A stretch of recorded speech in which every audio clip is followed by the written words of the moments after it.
अशी मसालेदार मुंगण्याच्या शेंगाची आणि वांग्याची सावजी पद्धतीने करायची असेल भाजी तर यापुढे मी ती रेसिपी दाखवणार आहे. ती तुम्ही पूर्णपणे बघा आणि शेवटपर्यंत बघा आणि आवडल्यास सबस्क्राईब आणि शेअर नक्की करा. धन्यवाद. या भाजीसाठी बघा शेंगा अशा लांब आणि सारख्या चिरायच्या. ही वांगेसुद्धा चिरलेले आहे आणि टोमॅटो चिरलेला आहे. कांदा बारीक चिरायचा म्हणजे रसा जरा घट्ट येतो. आणि याच्यासाठी लागणारं साहित्य टमाटर, हळद, धने जिरा पावडर, आलं लसणाची पेस्ट, तिखट आणि मीठ आणि बारीक चिरलेली कोथिंबीर. पातेलं गरम करायला ठेवलेलं आहे. यामध्ये साधारण 3-4 चम्मच तेल टाकायचं. ही रस्सेदार भाजी असल्यामुळे थोडं जास्ती तेल लागतं.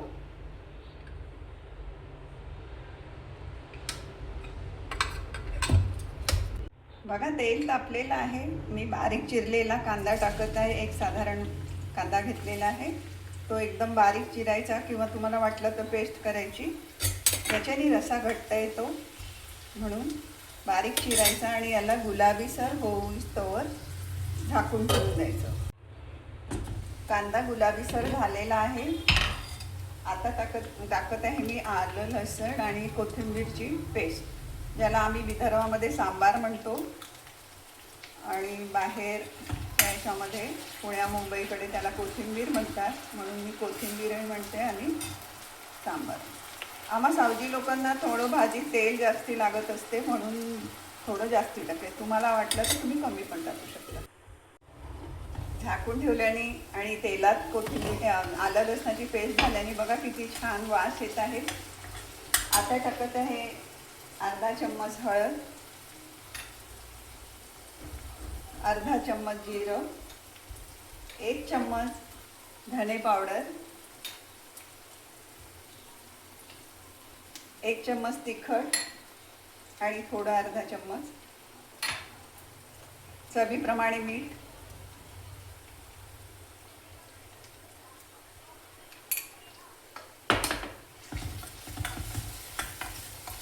हे मिक्स झाल्याबरोबर यामध्ये पहिले 1 मिनिट वांगे टाकून द्यायचे सुरुवातीला.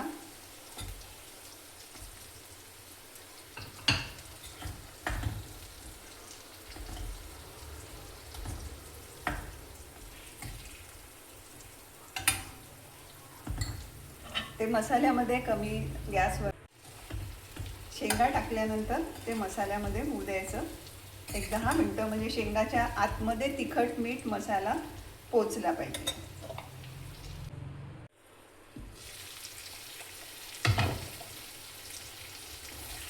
शेंगा आणि वांगे मसाल्यामध्ये झालेले आहे. यात थोडं पाणी टाकत आहे मी. अर्धा ग्लास पाणी टाकलेलं आहे आणि कमी गॅसवरती मसाल्यामध्ये होऊ द्यायचं.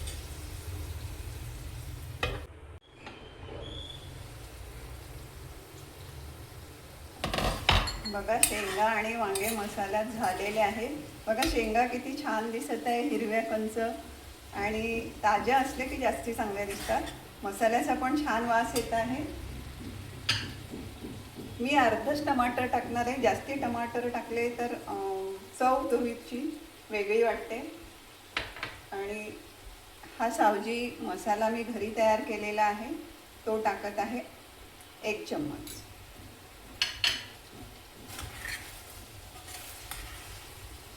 आणि आता जास्ती पाणी टाकायचं रसा आणि शिजण्यासाठी सुद्धा आणि रशासाठी सुद्धा. तशी भाजी शिजतच आलेली आहे, थोडीच शिजायला वेळ लागेल. बस लवकर शिजणार आहे.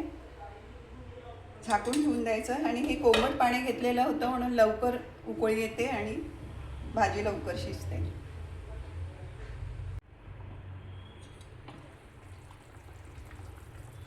भाजी कमी गॅसवर ठेवल्यामुळे त्या शेंगांमध्ये तिखट मीठ आणि मसाला आतमध्ये पोचतो आणि भाजी चांगली शिजते. तेलसुद्धा वर येतं, म्हणून नेहमी भाजी कमी गॅसवरच शिजवायची. अशी ही मसालेदार सावजी झणझणीत मुंगण्याच्या शेंगा म्हणजे शेवगाच्या शेंगाची आणि वांग्याची भाजी शिजलेली आहे. मी त्याच्यावरती टाकत आहे कोथिंबीर म्हणजे सांबार.